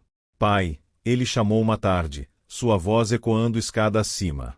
Tem uma porta aqui embaixo, mas está trancada. David franziu a testa, descendo as escadas. Ele passou horas no porão desempacotando e organizando, mas não notou nenhuma porta além daquela que levava à lavanderia. No entanto, lá estava, uma pequena porta desgastada enfiada no canto mais distante, parcialmente escondida por uma pilha de caixas velhas. Sua superfície não tinha nada de especial, mas a pesada fechadura de ferro que a prendia parecia estranhamente fora do lugar. Isso é estranho, David murmurou, ajoelhando-se para inspecioná-la. Ele puxou a maçaneta, mas a porta não se moveu. Provavelmente é apenas um armário de armazenamento. Vou procurar a chave mais tarde. Mas nenhuma chave apareceu, e conforme os dias passavam, o fascínio de Liam pela porta aumentava. O que tem atrás dela? Ele perguntou durante o café da manhã. Por que está trancada? Emma riu, bagunçando seu cabelo. Provavelmente está vazia, querida. Não se preocupe com isso. Mas Liam não estava convencido. Ele começou a passar mais tempo no porão, sentado de pernas cruzadas em frente à porta, como se esperasse que ela revelasse seus segredos. Sophie o provocava, chamando-a de seu clube secreto, mas até ela admitiu que havia algo perturbador sobre a porta. Então os sussurros começaram. A princípio, eles eram fracos, quase imperceptíveis. Emma pensou ter ouvido seu nome enquanto dobrava a roupa, e David jurou que ouvia risadas quando não havia mais ninguém em casa. Mas com o passar dos dias, os sussurros ficaram mais altos, mais distintos, até que não havia como negar sua presença. Sophie, sempre cética, ignora como vento ou a casa se acomodando. Mas a reação de Liam foi diferente. Eles estão falando comigo, ele disse a Emma uma noite, seus olhos arregalados cheios de medo. Eles querem que eu abra a porta. O sangue de Emma gelou.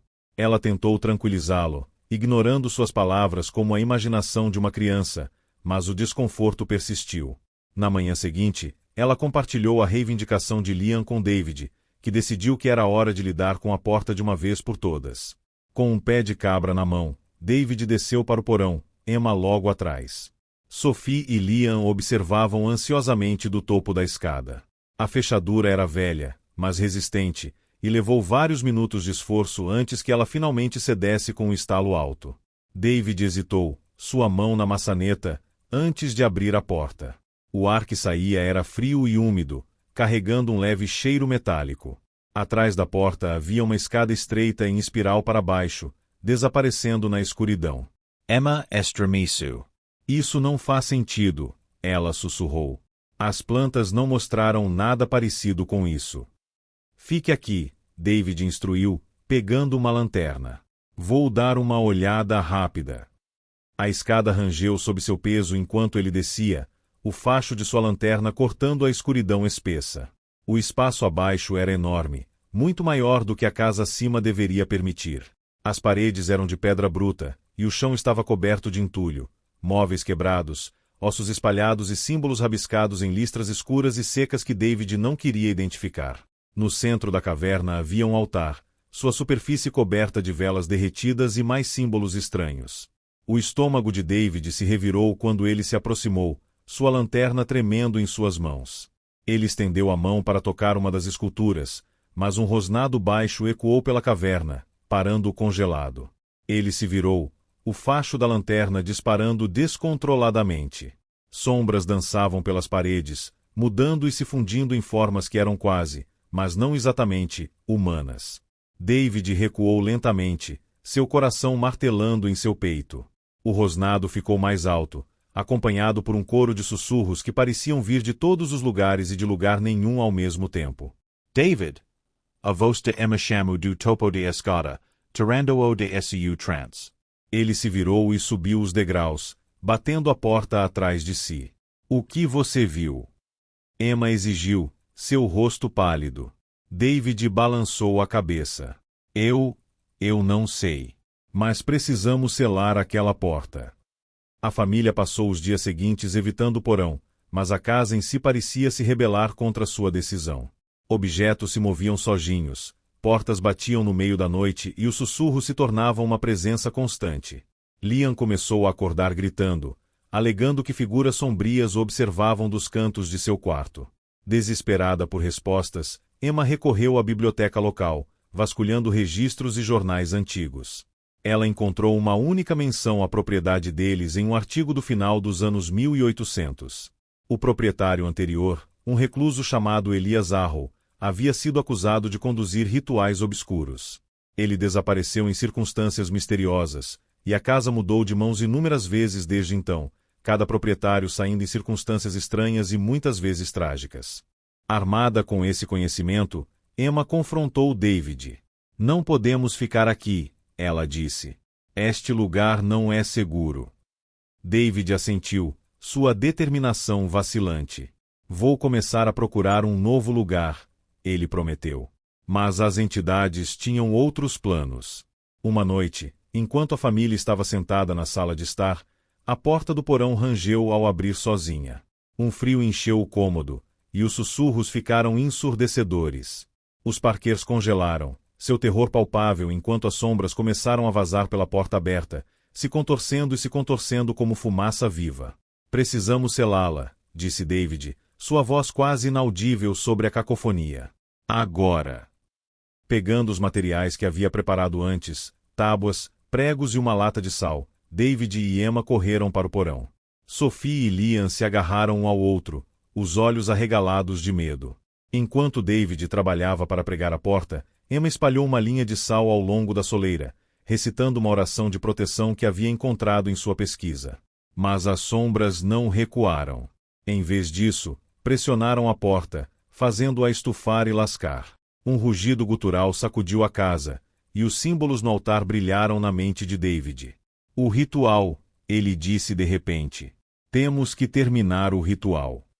Emma hesitou, mas assentiu.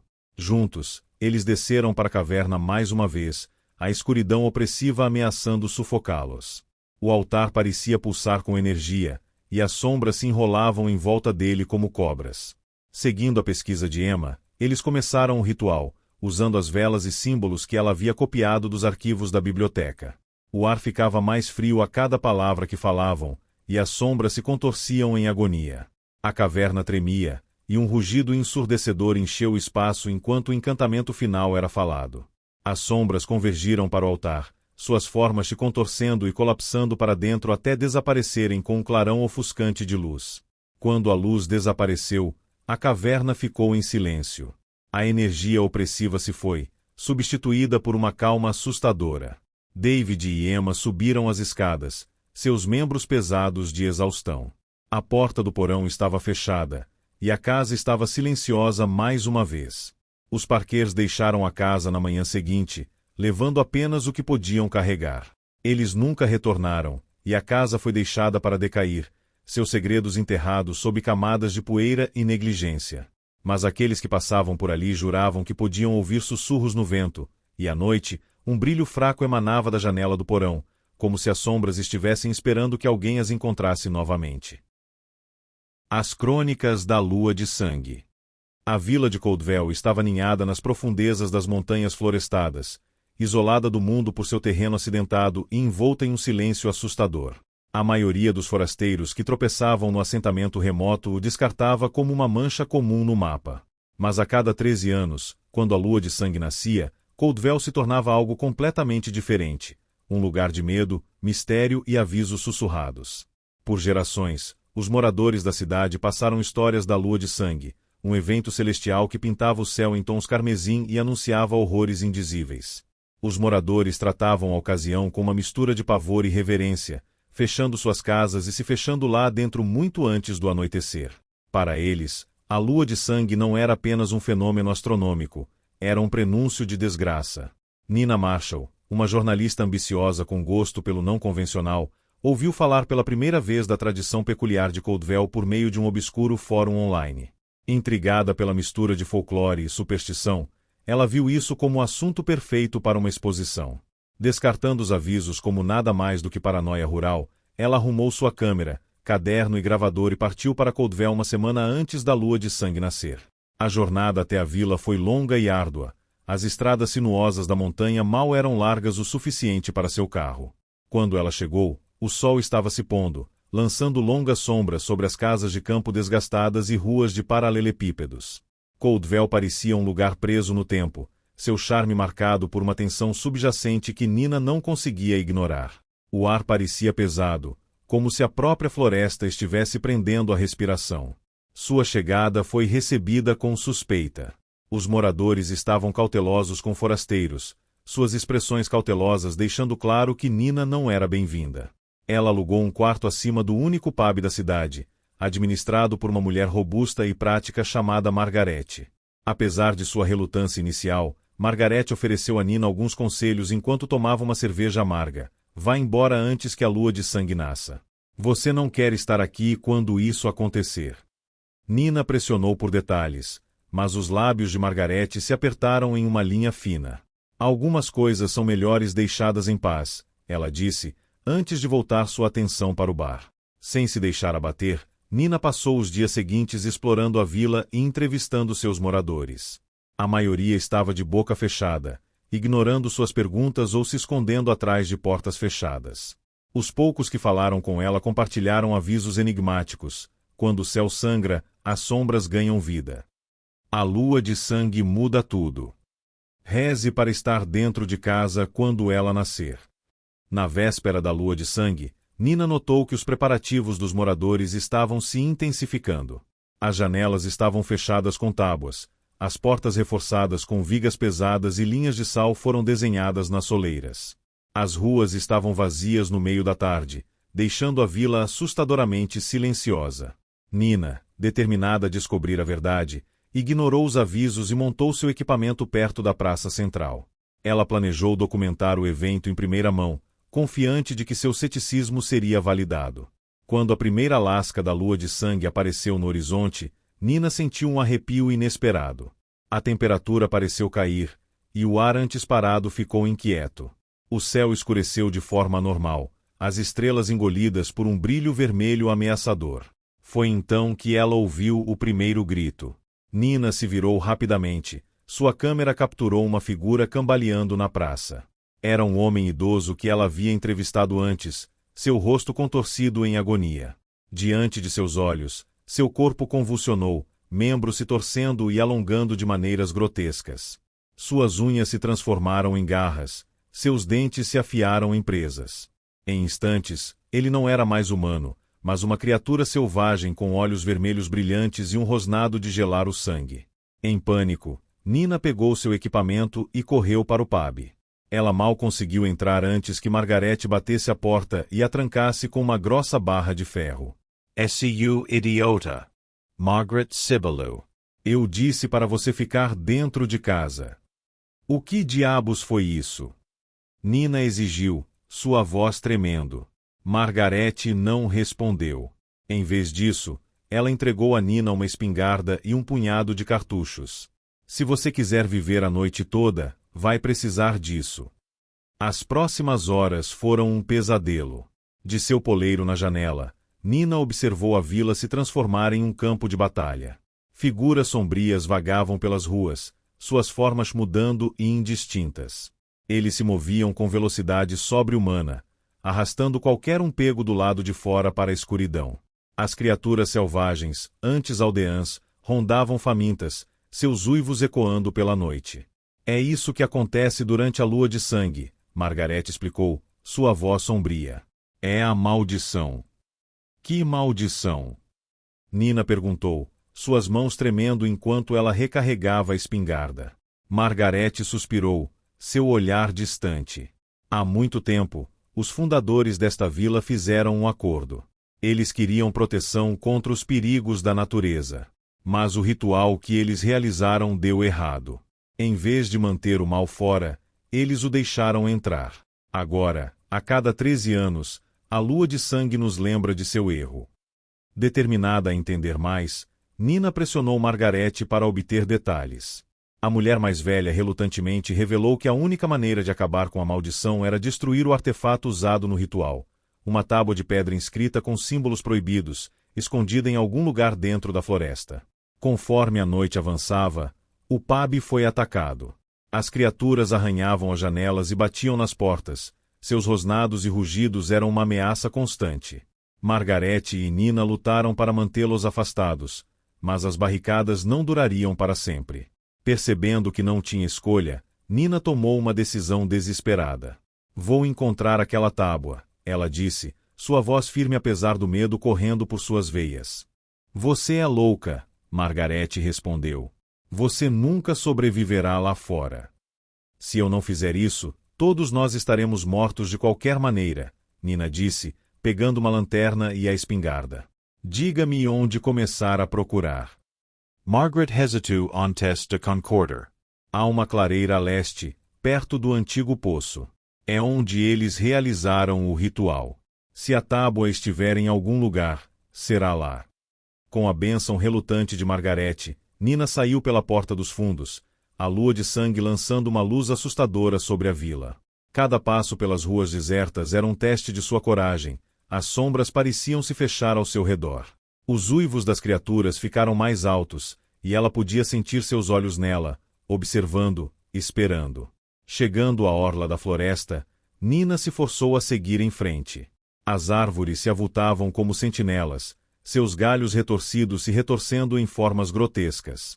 O ar estava denso com o cheiro de decomposição, e o chão sob seus pés parecia macio e traiçoeiro. Por fim, ela chegou à clareira. No centro ficava o velho poço, suas pedras se desintegrando com a idade. Ao redor dele havia resquícios do ritual, velas derretidas, ossos espalhados e o tênue contorno de símbolos esculpidos no chão. Na base do poço estava a tábua, sua superfície brilhando fracamente na luz carmesim.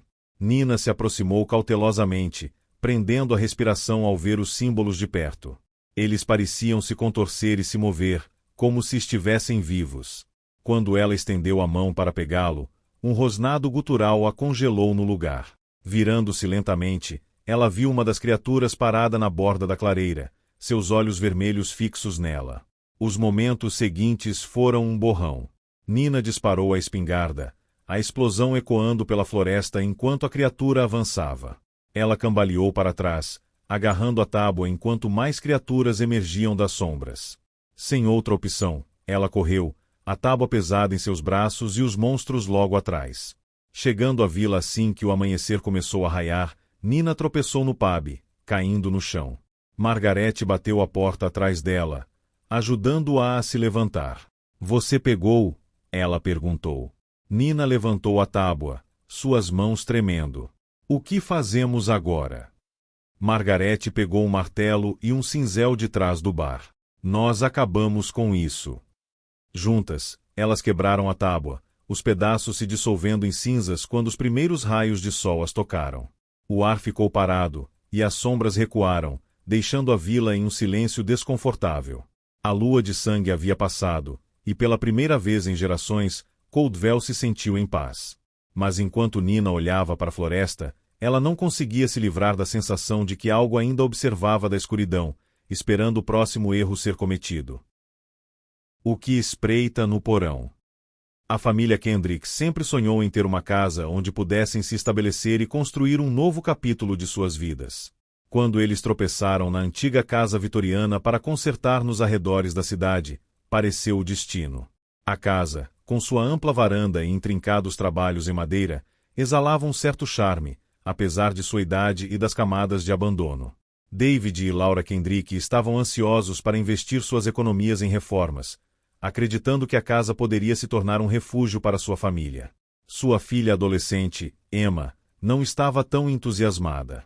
Aos 17 anos, ela achou o piso rangendo e o papel de parede descascando mais perturbadores do que pitorescos.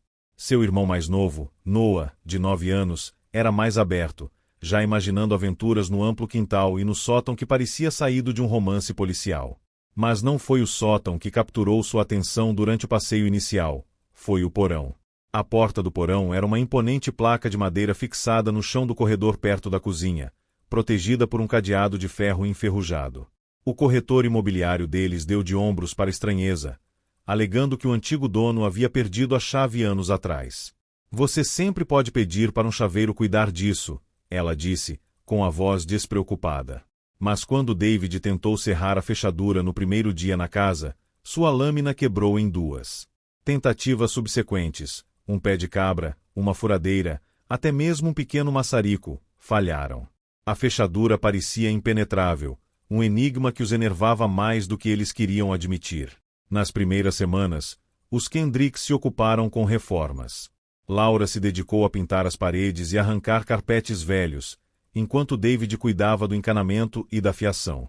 Emma passava o tempo desempacotando e mandando mensagens de texto para os amigos sobre o quanto sentia falta da cidade. Noah, curioso e aventureiro, costumava ficar perto da porta do porão, pressionando o ouvido contra a madeira. "O que você ouve?" Emma perguntou uma tarde, seu tom meio zombeteiro. A testa de Noah franziu. "Parece algo arranhando", ele disse. "E às vezes, como alguém chorando." Emma revirou os olhos, mas não conseguiu se livrar do arrepio que percorreu sua espinha. Ela não admitia, mas também tinha ouvido coisas, sussurros fracos tarde da noite quando a casa deveria estar silenciosa. Ela disse a si mesma que era apenas o vento ou os velhos canos se acomodando, mas as racionalizações pareciam cada vez mais vazias. Uma noite, Emma acordou com o som de uma porta rangendo. Seu quarto estava escuro, a única luz vinha do corredor, onde um brilho fraco se espalhava debaixo. Confusa e grogue, ela saiu da cama e entrou no corredor. Sua respiração ficou presa na garganta quando viu a porta do porão entreaberta, sua fechadura pesada balançando aberta como se nunca tivesse sido quebrada. Contra seu melhor julgamento, Emma desceu as escadas íngremes e rangentes. O ar ficava mais frio a cada passo, o leve cheiro de terra úmida se misturando com algo metálico.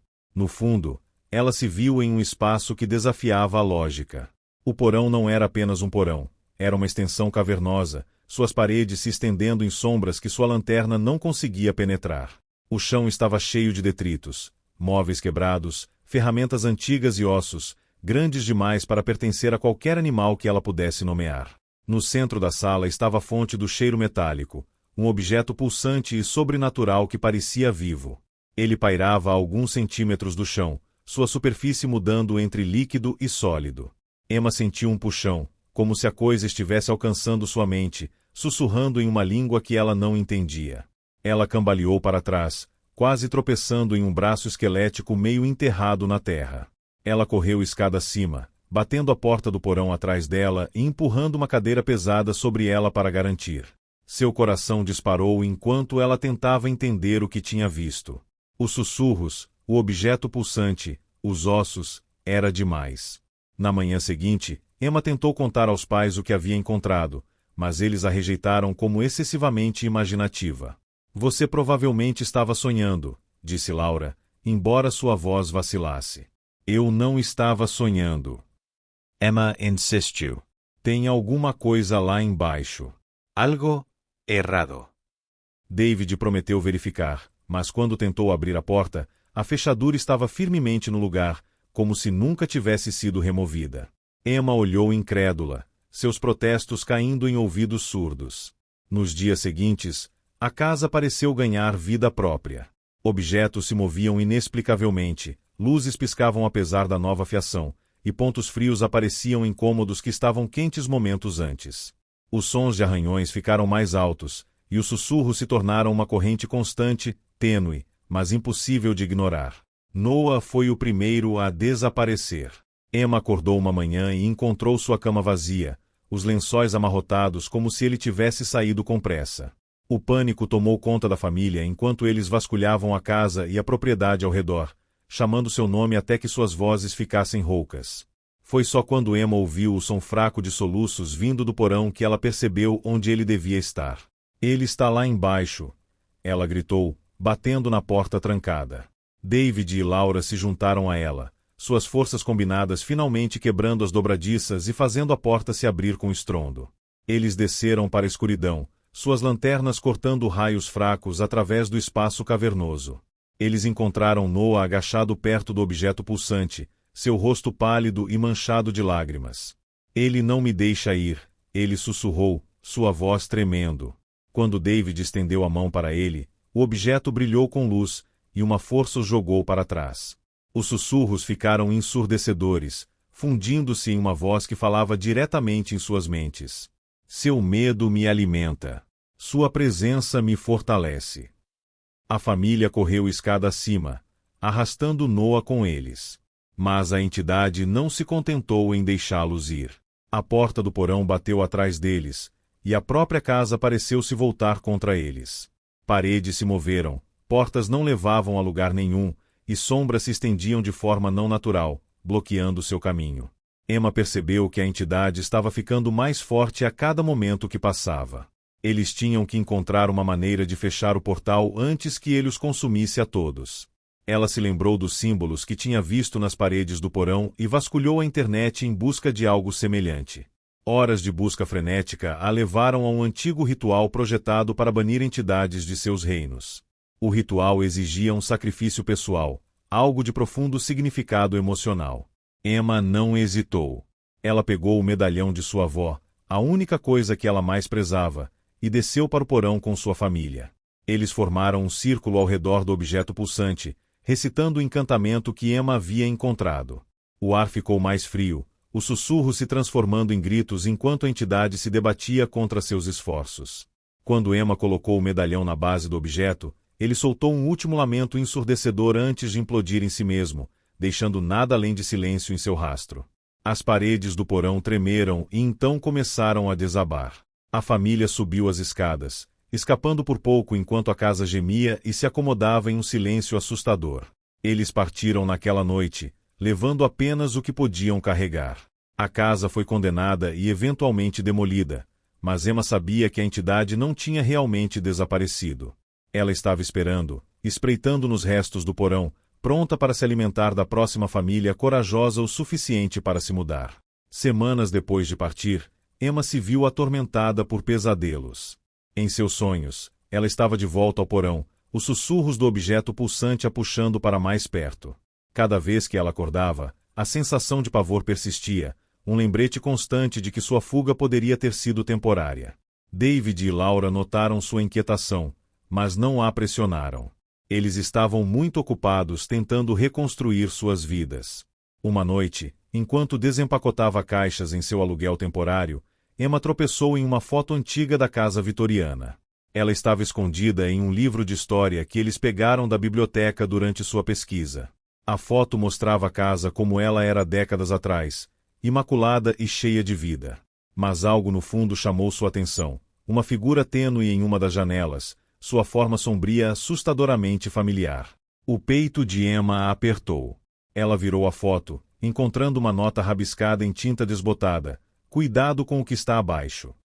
Os pesadelos pioraram depois disso. Em seus sonhos, a figura da foto aparecia aos pés de sua cama, sua sombra se estendendo pelo quarto. A cada noite, ela se aproximava, Seus sussurros ficavam mais altos. Emma começou a se perguntar se a entidade havia realmente sido banida, ou se havia encontrado uma maneira de segui-los. Desesperada por respostas, ela contatou uma investigadora paranormal sobre a qual havia lido online. A investigadora, uma mulher chamada Doutora Evelyn Marques, ouviu pacientemente enquanto Emma contava sua história. Quando Emma terminou, a expressão de Evelyn era sombria.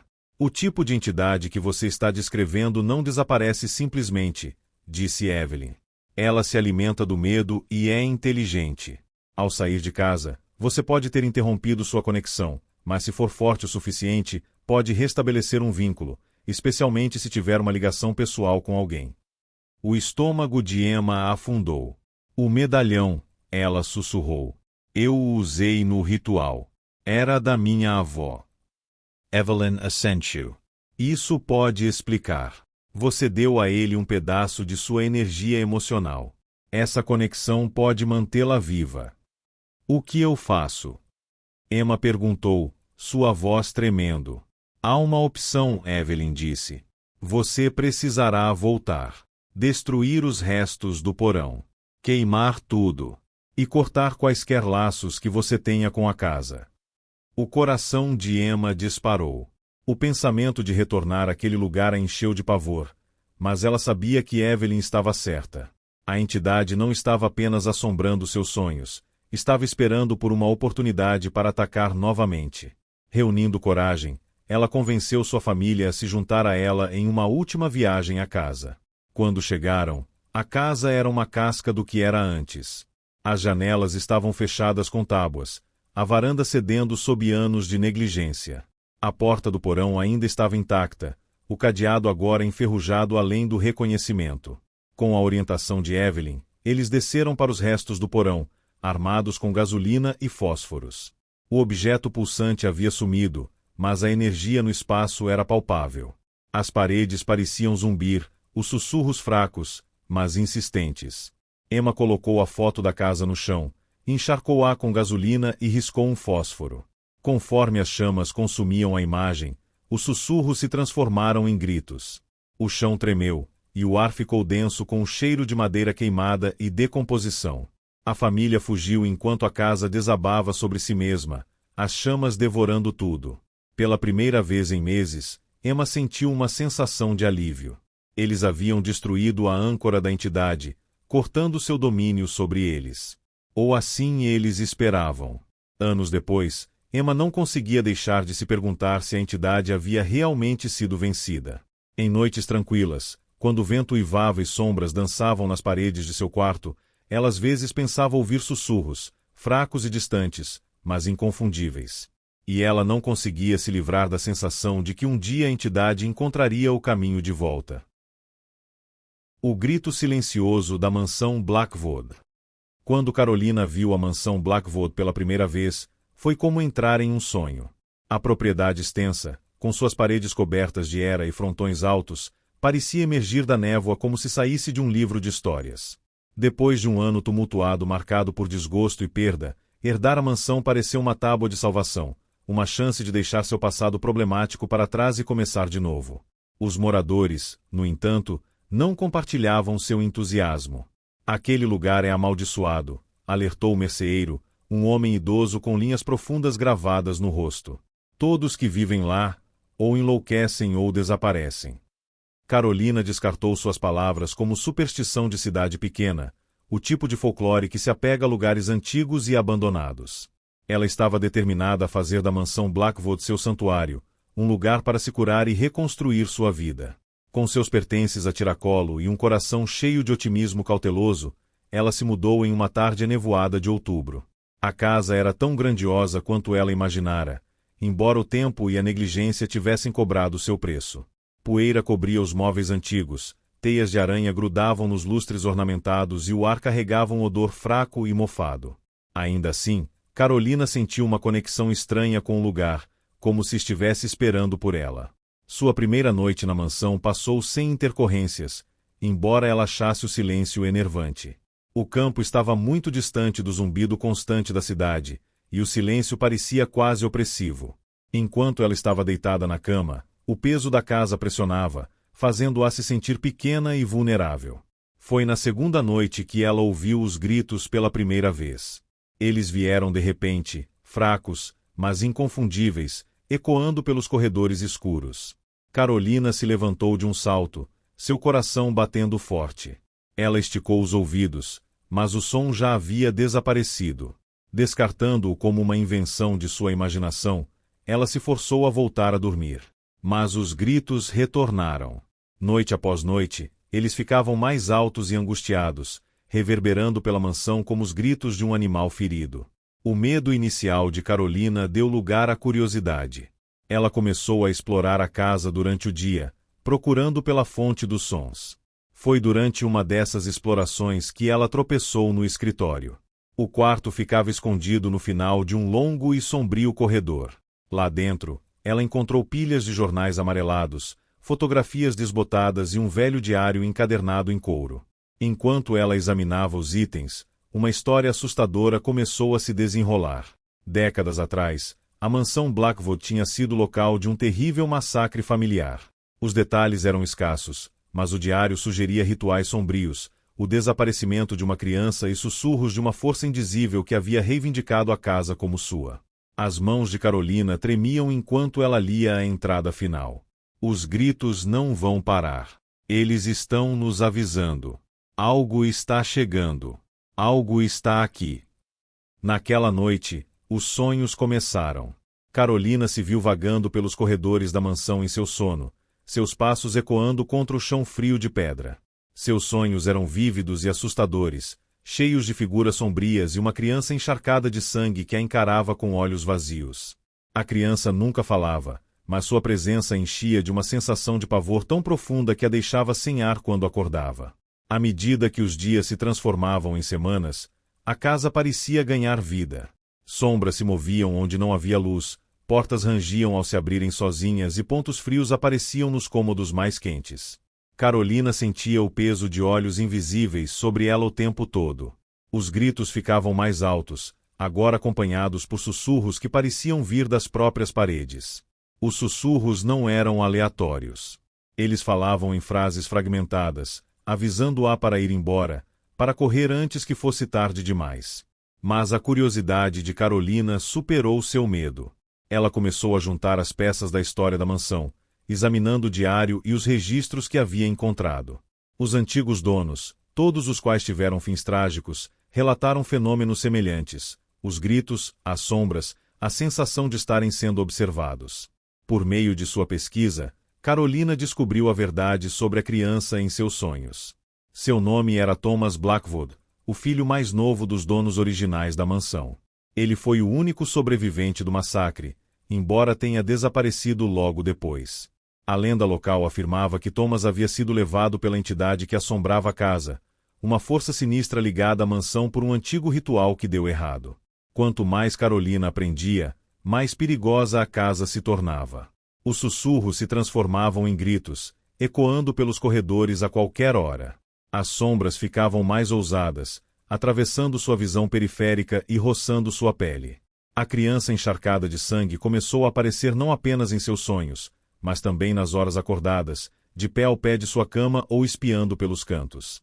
Uma noite, enquanto Carolina estava sentada no escritório, com o diário aberto diante dela, a temperatura no quarto despencou. Sua respiração embaçou o ar e as páginas do diário começaram a virar sozinhas. Uma única palavra apareceu, rabiscada em tinta vermelho-sangue: saia. Aterrorizada, Carolina tentou fugir da casa, mas as portas se recusaram a se mover. As janelas, antes frágeis pela idade, agora pareciam impenetráveis. A mansão a havia prendido, suas paredes pulsando com uma energia malévola que ficava mais forte a cada momento. Foi então que ela percebeu que os espíritos não eram seus inimigos. Os gritos, os avisos, eles estavam tentando protegê-la. Eles queriam que ela fosse embora, para escapar do destino que havia reivindicado tantos antes dela. Mas a entidade, o verdadeiro mestre da casa, não a deixaria ir tão facilmente. Desesperada, Carolina recorreu ao diário em busca de orientação. Entre as entradas enigmáticas, ela encontrou um ritual destinado a banir a entidade. As instruções estavam incompletas, mas era sua única esperança. Reunindo os materiais listados, velas, sal e uma adaga, ela se preparou para o confronto. Enquanto a lua de sangue subia naquela noite, lançando um brilho vermelho assustador sobre a mansão, Carolina começou o ritual. O ar ficou denso com o fedor da decadência, e as paredes tremeram quando a entidade se manifestou diante dela. Era uma figura imponente e sombria, sua forma mudando constantemente, seus olhos vazios fixos nela. Os espíritos da casa se reuniram ao redor dela, suas formas fantasmagóricas a protegendo da ira da entidade. Com as mãos trêmulas, Carolina recitou o encantamento, sua voz quase inaudível sobre a cacofonia de gritos e rugidos. A entidade atacou, seus tentáculos de escuridão cortando o ar, mas os espíritos se mantiveram firmes, dando a Carolina o tempo de que ela precisava. Enquanto ela enfiava a adaga no centro do círculo de sal, uma luz ofuscante encheu a sala. A entidade soltou um lamento sobrenatural antes de entrar em colapso, deixando nada além de silêncio em seu rastro. Os espíritos, sua tarefa concluída, desapareceram um por um, seus gritos angustiados substituídos por uma profunda sensação de paz. Exausta e abalada, Carolina saiu cambaleando da mansão quando os primeiros raios do amanhecer surgiram no horizonte. Ela olhou para trás uma última vez, a casa agora silenciosa e parada, suas janelas refletindo a luz da manhã. Embora tivesse sobrevivido, ela sabia que a mansão nunca estaria verdadeiramente livre de sua escuridão. Ela esperaria, como sempre, pela próxima alma corajosa o suficiente, ou tola o suficiente, para chamá-la de lar. Anos depois, Carolina escreveria um livro sobre seu tempo na mansão Blackwood. O grito silencioso da mansão Blackwood se tornou um best-seller, capturando a imaginação de leitores ao redor do mundo. Mas não importa quantas pessoas elogiassem sua história, Carolina sabia que os verdadeiros horrores da mansão nunca poderiam ser totalmente transmitidos em palavras. Em noites calmas, quando o vento uivava e as sombras pareciam se estender um pouco longe demais, ela ainda ouvia o eco fraco de um grito, lembrando-a do que havia deixado para trás. No entanto, a história não terminou com Carolina. Décadas depois, uma nova família se mudou para a mansão Blackwood, atraída pela mesma promessa de beleza e um novo começo. Eles riram dos avisos dos moradores locais e viram a casa não como uma relíquia amaldiçoada, mas como uma chance de construir seus sonhos. Mas na primeira noite, a filha mais nova, Sofia, acordou com o som de gritos fracos e angustiados ecoando pelos corredores. O estranho sorridente. Milhaven era o tipo de cidade onde todos se conheciam. Aninhada entre colinas ondulantes e florestas extensas, era um lugar tranquilo onde a vida se movia lentamente. A maior excitação da cidade vinha da feira anual ou de uma nova lanchonete inaugurada na Main Street. Mas essa tranquilidade foi quebrada no dia em que o estranho sorridente apareceu. A primeira aparição foi de Margaret Turner, uma viúva idosa que jurou ter visto um homem de terno preto parado sob o poste de luz do lado de fora de sua casa. Ele não se mexeu, ela disse ao vizinho no dia seguinte. Ficou ali parado, olhando para minha janela com aquele sorriso horrível. Seu vizinho riu, atribuindo isso à imaginação hiperativa de Margaret. Mas em poucos dias, outros começaram a relatar encontros semelhantes. A figura era sempre a mesma, alta e magra, vestida impecavelmente em um terno preto com uma gravata que parecia quase apertada demais. Seu rosto tinha um sorriso grotesco, esticado e anormal, como se alguém o tivesse esculpido em sua pele. Seus olhos, frios e sem vida, nunca piscavam. Ele não falou, não se moveu, apenas ficou ali, olhando. A princípio, os moradores da cidade descartaram os avistamentos como uma brincadeira elaborada. Adolescentes em busca de emoção, talvez, ou um andarilho excêntrico de passagem. Mas então as pessoas começaram a desaparecer. Tudo começou com o mecânico da cidade, James Keller, que não apareceu para trabalhar uma manhã. Sua esposa encontrou a casa vazia, suas ferramentas intocadas, sua caminhonete estacionada na garagem. A única pista era a porta da frente, deixada aberta. Na semana seguinte, mais 3 moradores desapareceram sem deixar vestígios. O pânico se espalhou como um incêndio. Os pais mantiveram seus filhos dentro de casa, as empresas fecharam cedo e as ruas de Milhaven esvaziaram antes do anoitecer. O estranho sorridente, ao que parecia, estava sempre por perto quando alguém desaparecia. Ele foi visto parado nas esquinas, do lado de fora das casas e até no pátio da escola. Sua presença era silenciosa, mas sufocante, uma nuvem escura sobre a cidade. Claire Morgan, uma professora de inglês do ensino médio, ouviu falar do estranho sorridente pela primeira vez por meio de seus alunos. Eles sussurravam sobre ele em tons baixos, compartilhando histórias de amigos que o tinham visto. Claire descartou suas histórias como fofocas típicas de adolescentes, até que uma de suas alunas, Sarah Whitman, não apareceu para a aula. Sarah era uma das alunas mais brilhantes de Claire, uma garota tímida com paixão por literatura.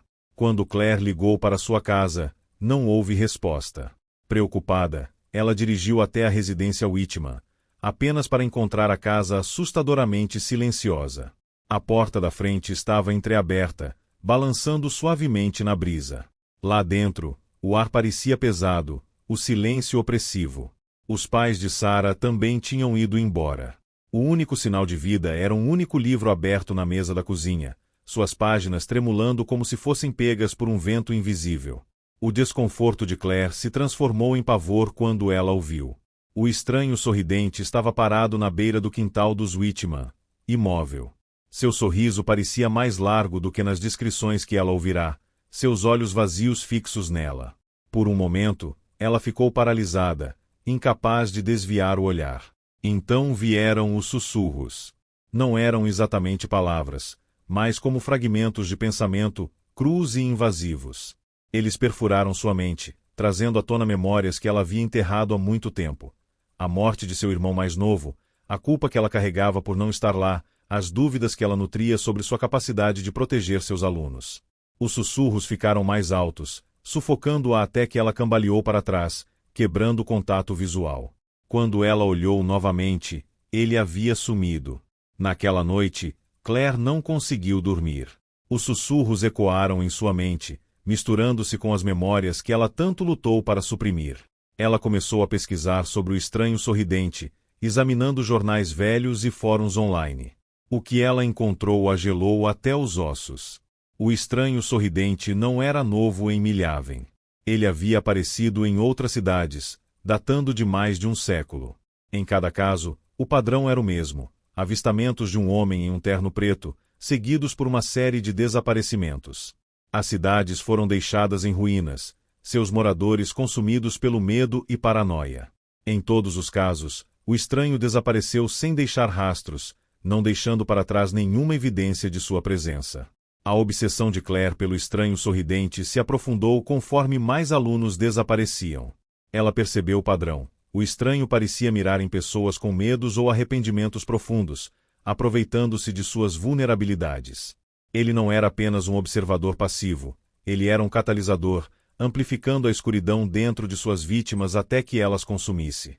Uma noite, Claire recebeu uma mensagem em sua secretária eletrônica. A voz estava distorcida, crepitando com estática, mas ela reconheceu como sendo de Sarah. Ele está vindo atrás de você.